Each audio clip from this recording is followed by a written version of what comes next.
mentioned your experience as a game designer. You had that H1Z1 game that was a really, really popular game. I played it. It's fantastic there.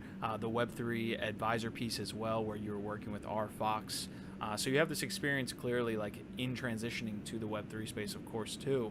What games are either doing this well now, or that you see on the horizon that are maybe players in this new second generation that will start to arise? Or do they exist at all? I'm sure they exist. I might just not be familiar with some of them. I'm looking more of like macro level, bigger players and the bigger economy and the bigger just vision at large. And so I'm looking to Other Side and Yuga Labs, obviously, with their other deeds. They're creating and selling land plots that are real land plots. So they have to follow rules based on buying property and things like that. I'm sure the SEC has talked to them or sent them letters or looked into what they're doing. Um, and it's just hard. It's hard to do that. It's hard to build a big MMO and also have Web3 with real economy and money and property. So I'm looking to them as a leader, and I'm seeing what they do. And then I'm looking at the old Web 2 guys, like the big behemoths of Web 2 gaming, Blizzard, EA, Activision, Ubisoft, Nintendo.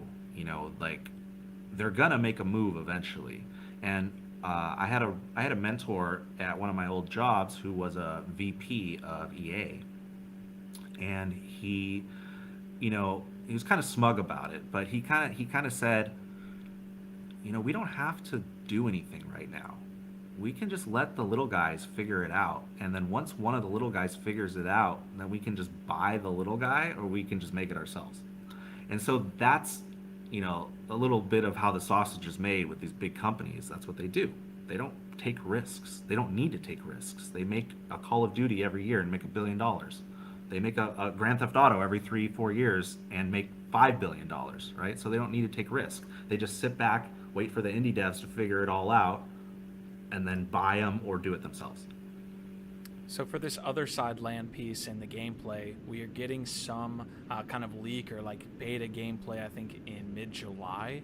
What does success look like there? Like for both Yuga, for us as holders, like what would be a great experience in mid-July for us? Uh, Having people who have the ability to access the game actually get in the game and run the game. That's literally all you need. If you and I can't get into Other Side because it's crashing or the servers are down for a really long time, like not like, oh, it's down for an hour, we got to fix it, okay, it's back up. I'm talking like servers are down for like 3 days. Like if we can't get into the game, that would be brutal. Like that would be the worst thing that can happen. But this is all still so new to us. If they launch on, let's say, July 15th, I don't know what the date is. Did they say the date exactly? They just said I July. can't, not off of my brain, no.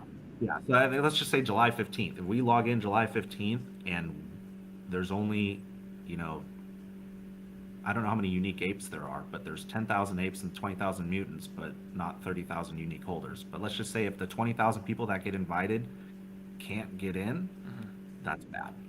Now, if we all get in and we all go to the swamp and we're all jumping around and just spinning around in circles and making, dick jokes on voice chat, that's all you need.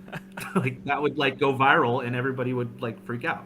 So you don't need much, right? Because we don't have much. We just have pictures. We just have PFPs. We don't have anything. But all of a sudden we have this world where we can all say hi to each other and emote and dance and talk on voice chat and laugh. Like that's all, like literally that would just send it.